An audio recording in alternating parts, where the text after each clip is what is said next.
सिकंदर रज़ा से उसके ऊपर सवाल किया गया तो सिकंदर रज़ा ने ये कहा कि भाई मुझे एग्जैक्ट नहीं पता कि सिचुएशन क्या चल रही है। ही सेड कि अंपायर्स फील्ड पर मौजूद थे, थर्ड अंपायर के साथ वो वॉकी टॉकी के ऊपर लगे हुए थे।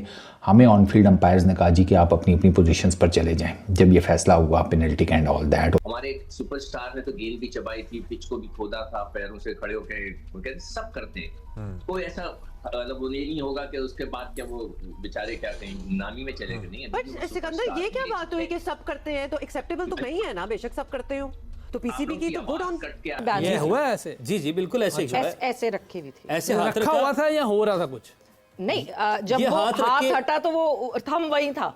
थम भाई नहीं, मैं देखिए हम सब इन्वेस्टिगेटर्स बन सकते हैं मगर पॉइंट ये है ये देखें ना, एक उनको होता है राइट है अपील करने का। वो अच्छा ये हो रहा था, ये हो रहा था। देखिए अगर एविडेंस है तो फिर तो ठीक है, उनको जो भी हुआ है। हाँ। तो मेरी तो राय उससे यही होगी फखर से कि ये अपील करने की जरूरत नहीं है।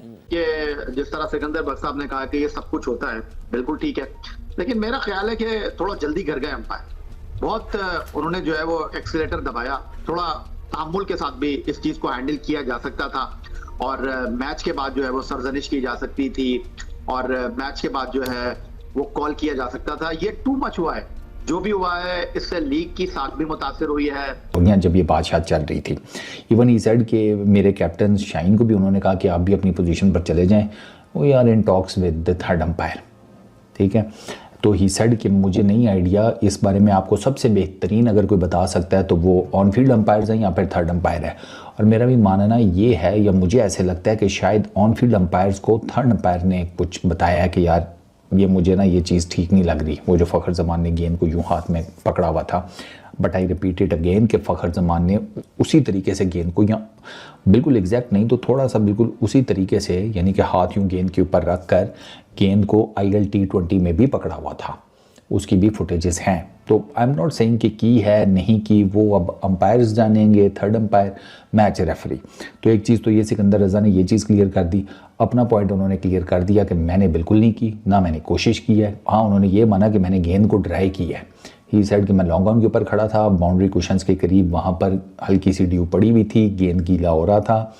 तो अंपायर ने ये कहा हुआ था प्लेयर्स को ऑन फील्ड कि आपने गेंद को शर्ट के अंदर करके नहीं सुखाना, वो यूं करके नहीं, वो जो शर्ट को सुखाते यूं यूं करना, ये नहीं करना।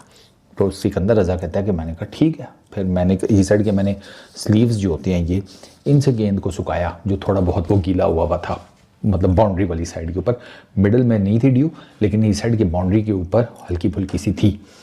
प्लस इस साइड के मैं ड्रेसिंग रूम में गया हूँ तो मुझे इंक्वायरी की कॉल नहीं आई। ठीक है, मुझे डिसिप्लिनरी जो कमेटी आई हैं, जो भी हियरिंग है, उसके लिए नहीं बुलाया गया। तो मैं आपको ये बता सकता हूँ कि I am not the one. ठीक है, बाकी चीज़ें जैसे जैसे सामने आएंगी तो इस साइड के पता लग जाएगा।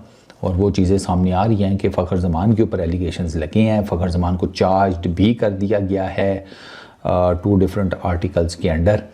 उनकी पहली हियरिंग हो चुकी है, रोशन माहनामा मैच रेफरी के सामने, दूसरी विद इन 48 आवर्स होगी और उसके बाद फैसला आएगा कि फ़खर ज़मान को पिनलाइज किया जाएगा या नहीं किया जाएगा। अब डिपेंड करता है रोशन माहनामा क्या डिसीजन लेते हैं। इसमें 2 तरह की सज़ाएं दी जा सकती हैं, 1 से 2 मैच का बैन लग सकता है या 2 से 4 मैच का बैन लग सकता है। इसके अलावा पीसीबी में भी अपनी तरफ से कोई फ़ाइन पनिशमेंट डाल दे, that I don't know, but at the moment ये एक ठीक ठाक किस्म का कट्टा खुला हुआ है और इस कट्टे की वजह से पाकिस्तान सुपर लीग वायरल हो गई है विदाउट एनी क्राउड। हर कोई पाकिस्तान सुपर लीग की बात कर रहा है और ये जो आई डोंट नो कांड कहेंगे या नहीं कहेंगे, ये जो हो गया है इसके ऊपर, तो लेट्स सी, 48 आवर्स का टाइम है, उसके बाद ये घोड़ा, ये मैदान, पता लग जाएगा क्या सीन पार्ट है। कि जिस तरह सिकंदर बख्श साहब ने कहा कि ये सब कुछ होता है, बिल्कुल ठीक है, लेकिन मेरा ख्याल है कि थोड़ा जल्दी घर गए अंपायर। बहुत उन्होंने जो है वो एक्सीलेटर दबाया, थोड़ा तामुल के साथ भी इस चीज को हैंडल किया जा सकता था और मैच के बाद जो है वो सरजनिश की जा सकती थी और मैच के बाद जो है वो कॉल किया जा सकता था। ये टू मच हुआ है जो भी हुआ है, इससे लीग की साख भी मुतासिर हुई है। जो सबसे बड़ा सवाल है वो आपके 2 प्रीमियर फास्ट बॉलर जो है वो इस टीम के साथ एसोसिएट हैं, हारिस रऊफ एंड शाहीन शाह आफरीदी। आपको अंदाजा नहीं है कि आप जब इंटरनेशनल क्रिकेट खेलने के लिए जाएंगे तो आपको इसके क्या असरात का सामना करना पड़ेगा। तो लोग जो इस वक्त तारीफ कर रहे हैं आफरीदी साहब की, उनके साथ शरफुद्दौला बांग्लादेश के अंपायर थे, ये तो आपको आने वाला वक्त बताएगा कि इंटरनेशनल क्रिकेट में आपको इसकी कितनी कॉस्ट पे करनी पड़ेगी। अच्छा ओके फाइन, सिकंदर अब आपको भी आवाज आ रही होगी। यस हुमा, अभी जो याया ने जो बात बोली है ना कि जिसकी कॉस्ट पे करनी पड़ेगी, मैं आज से 20 साल पहले की बात कर रहा हूँ, जब मैं टीम के साथ था। उस वक्त भी अंपायर जो मैच रेफरी था हमारे ड्रेसिंग रूम में आया शारजा के अंदर, मुझे अच्छी तरह याद है। वो आया, उसने आकर जेंटलमैन, उसने बोला कि हमने 7 कैमरे लगाए हुए हैं और 1 कैमरा हमने गेंद पे लगाया हुआ है, तो आप लोगों को मैं वार्न करके जा रहा हूं कि अगर आपने कुछ ऐसी हरकत की तो आप पकड़े जाएंगे। अभी से मैं बता के जा रहा हूं। तो ये जो हमारे पाकिस्तान की क्रिकेट टीम वगैरह पे, दुनिया की सारी टीमों के ऊपर ऑलरेडी ये नजरें होती हैं। आपको याद है कि वो वार्नर था ना जिस कप्तान, या स्मिथ था जिसने बॉल टेम्परिंग की थी, तो उसको एक स्मिथ कप्तान था। कप्तान था। तो वो ये चीजें होती हैं, 3 लोगों को पाबंदी लगी थी। हाँ लगी थी। तो इसमें पाकिस्तान का ये नहीं होगा कि जी पाकिस्तान के पीछे पड़ जाएंगे या उसको बहुत ज्यादा नुकसान होगा, ऐसा कुछ नहीं होगा। अच्छा, okay. कैमरे लगे होते हैं, वो गेंद उसको फॉलो करेगी कैमरे को, चाहे वो अभी हो पहले हो। मैं तो 20 साल पहले की बात कर रहा हूँ, तो ये चीजें हो रही हैं। अच्छा गॉट इट। मेरा सवाल एक है हुमा, कि जब ये बात उठाई थी अंपायर ने, तो शाहीन अफरीदी को वहां खड़े हो जाना चाहिए था, पूछना चाहिए था मुझे बताएं, गेंद दिखाएं, कुछ उससे आर्गुमेंट ही नहीं किया, क्योंकि वहां पे अगर 5 पेनल्टी पे भी आर्गुमेंट कर सकते थे, एहतजाज कर सकते थे, गेंद तब्दील होने पे भी एहतजाज कर सकते थे, ताकि उनका केस वहीं बिल्डअप हो जाता। लेकिन उन्होंने नहीं किया। आई गेस हुआ ये होगा कि उनको ये लगा होगा कि अब तो हम पकड़े गए हैं for lack of a better word. But now अगर ये अपील करते हैं मुबैना तौर पे ऑब्वियसली पकड़े गए हैं, क्योंकि वो obviously he has the right to appeal, because he also had a smile on his face, जिसको भी लोग मेंशन कर रहे थे कि वो मुस्कुरा के आगे चल दिए। सिकंदर आप ये बताएं, और या आप भी हमें बताएं कि अब अगर ये अपील करते हैं, विच ही शुड एक्चुअली, और फिर वो अगर अपील समहाउ वो जीत भी जाते हैं, तो वो 5 रन्स का क्या होगा जिसकी वजह से मैच हार गए।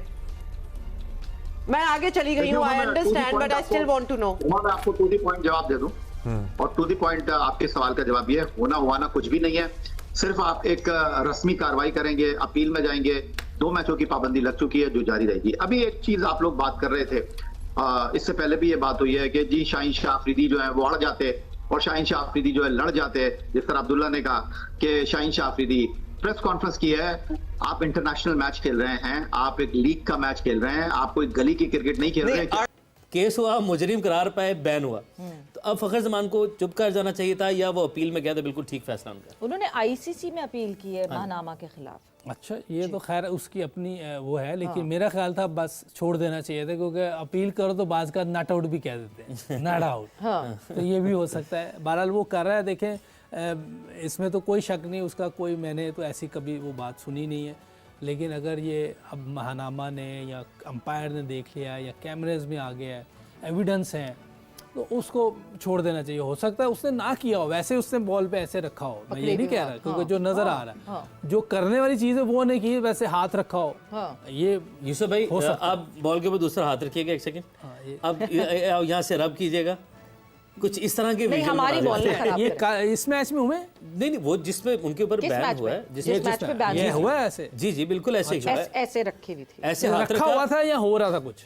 नहीं, जब वो हाथ हटा तो वो थंब वही था। हम वही नहीं, मैं देखिए हम सब इन्वेस्टिगेटर्स बन सकते हैं, मगर पॉइंट ये है, ये देखें ना, एक उनको राइट है अपील करने का। वो अच्छा, ये हो रहा था, ये हो रहा था। देखिए अगर एविडेंस है तो फिर तो ठीक है, उनको जो भी हुआ है। तो मेरी तो राय उससे यही होगी, फखर से, कि ये अपील करने की जरूरत नहीं है। 2 मैचेस का बैन है, गुजार ले खामोशी। ऐसे आप गिल्टी नहीं है, आपको पता, अल्लाह को पता, बस जो हो गया, बाज का आपका गलत आउट भी दे देते हैं, बिल्कुल ये वही है, उस पर अब क्या कर सकते हैं। अब ये तो है ही नहीं, छोड़ दें आप, मेरा ख्याल है ग्राउंड एम्पायर ने, अगर आपने आईसीसी में कंप्लेन लेकर गया तो ग्राउंड एम्पायर ने सबसे पहले पॉइंट आउट किया, तो बॉल चेंज किया उन्होंने। उसके बाद पेनल्टी जो 5 रन की दी है, तो वो अब वो तो रिवर्स नहीं होगी। वो तो नहीं होगा, वो तो मैच ही हार गए आप। हाँ जी, अच्छा खैर, वो तो मैच फिर भी शायद मेरा नहीं ख्याल इसको जाना चाहिए, अपील करने के नहीं करनी चाहिए अपील। अच्छा, क्योंकि जो है उन्होंने आईसीसी की टेक्निकल कमेटी में अपील की है, और जो रेफरी हैं, मैच रेफरी हैं रोशन महानामा, उनके खिलाफ मतलब कंप्लेन की है। डिसेंट वो है, वो इतना सख्त नहीं है, बिल्कुल। वो है मधु गाले है, ये लोग बड़े आसान है, कोई ऐसा लाजी बात है, कोई चीज़ सामने आई होगी तो उन्होंने कर दिया है, और मेरा ख्याल है इसको नहीं करनी चाहिए। हाँ, बिल्कुल नहीं करनी चाहिए थी, बट खैर बात वही है कि कंट्रोवर्सीज बहुत हो गई, कंट्रोवर्सीज की बात नहीं अभी करनी चाहिए थी, सवाल ये है कि क्या नहीं करनी चाहिए थी, अपील या दोनों चीजें अगर हो गई है, अपील और जो है यस हाथ नहीं रखना चाहिए था, हाथ भी नहीं रखना चाहिए था, ऐसे बॉल जो है ना फौरन अंपायर को पकड़ा देनी चाहिए जैसे ओवर खत्म हो। मगर यस यहाँ पे जो है वो बहुत हम लोग बात तो कर चुके हैं जो सारी इर्द गिर्द कंट्रोवर्सीज PSL 11 क्यों नहीं, मगर दोस्तों PSL 2026 में बॉल टैंपरिंग की थी फखर जमान ने, और उसके बाद से पूरी सोशल मीडिया पर एक बहुत ही ज़्यादा वहाँ पर कंट्रोवर्शियल माहौल बन गया था, क्योंकि अंपायर ने PSL 2026 में फखर जमान को लाइव बॉल के साथ छेड़छाड़ करते हुए पकड़ा था, और उसके बाद सभी ने अपने अपने ओपिनियन रखे थे। लेकिन अब अगर बात करें सिकंदर रजा की, तो सिकंदर रजा ने यहाँ पर एक ऐसा बयान दिया है जिसे सुनकर शायद सिकंदर रजा के देश वाले भी उनको बोलेंगे कि आप खेलने के लायक ही नहीं हो, क्योंकि सिकंदर रजा ने बोला है कि ये बॉल टैंपरिंग इतना बड़ा मामला नहीं है, और हमारे खिलाड़ी तो बॉल टैंपरिंग आए दिनों करते ही रहते हैं। यानी कि आप ये देखिए, सिकंदर रजा जो एक इंटरनेशनल खिलाड़ी है, वो एक ऐसी बात बोल रहा है। फिर आप खुद सोचिए कि क्रिकेट का लेवल क्या रह गया है PSL में। और खाली सिकंदर रजा ही नहीं, टीवी पर बैठकर पाकिस्तान के कुछ पूर्व खिलाड़ी भी, ज़्यादातर नहीं, जिनमें से एक दो ही शायद ये बोलते नज़र आ रहे हैं कि हमारे तो पुराने सीनियर खिलाड़ियों ने भी हमेशा बॉल टैंपरिंग करके ही मैचेस जीतने की कोशिश की है। तो ऐसे में तब अगर PSL में यहाँ पर फखर जमान ने कुछ ऐसा करने की कोशिश की है, तो इस बात को इतना बड़ा चढ़ाकर नहीं बताना चाहिए मीडिया को, और ना ही अंपायर को उन्हें इतना बड़ा दंड देना चाहिए था। तो ऐसी सोचे इस समय पाकिस्तानी मीडिया और पाकिस्तान के एक्स क्रिकेटरों की। बॉल टैंपरिंग PSL भले ही एक डोमेस्टिक क्रिकेट हो, लेकिन यहाँ पर आपको ICC के नियमों का पालन तो करना ही होगा, क्योंकि हमने देखा है कि इससे पहले भी शायद अफरीदी और बाकी भी इनके खिलाड़ी बॉल टैंपरिंग के अलावा मैच फिक्सिंग भी करते हुए पकड़े गए हैं, जिसमें मोहम्मद आमिर जैसे खिलाड़ी का भी नाम है। और वो आज भी PSL में जब खेलने आता है तो 4 ओवर में 50 रन देकर जाता है, और वहीं वर्ल्ड कप के दौरान वो टीवी पर बैठकर पैसों के लिए भारतीय टीम को पूरे वर्ल्ड कप में ट्रोल करता आया, और भारतीय टीम को बोलता रहा कि भारत की टीम ना सेमीफाइनल जाएगी ना फाइनल जाएगी, और फाइनल जाकर भी नहीं जीतेगी। यानी कि ये मानसिकता इस समय पाकिस्तानी खिलाड़ियों की हो चुकी है कि उन्हें सिर्फ भारत के जो टीम है, भारत के जो खिलाड़ी है, उनके ऊपर बोलना है, अपनी परफॉर्मेंस के ऊपर काम नहीं करना। और इनका एक टारगेट सिर्फ ये रहता है कि हमें भारतीय टीम को हराना है, बाकी हम चाहे जिम्बाब्वे से हार जाए चाहे USA से हार जाए, ये इनकी क्रिकेट का लेवल है। दूसरी साइड बॉल टैंपरिंग इतना बड़ा मामला नहीं है, ये ज़्यादातर इस समय पाकिस्तानी मीडिया पर भी चला है, और कुछ लोगों ने यह भी बोला है कि अकेले फखर जमान को यहाँ पर दोषी करार नहीं दिया जाना चाहिए था। उनके साथ साथ शाहीन शाह अफरीदी और हारिस रऊफ भी उतने ही बड़े गुनहगार हैं जितना फखर जमान है।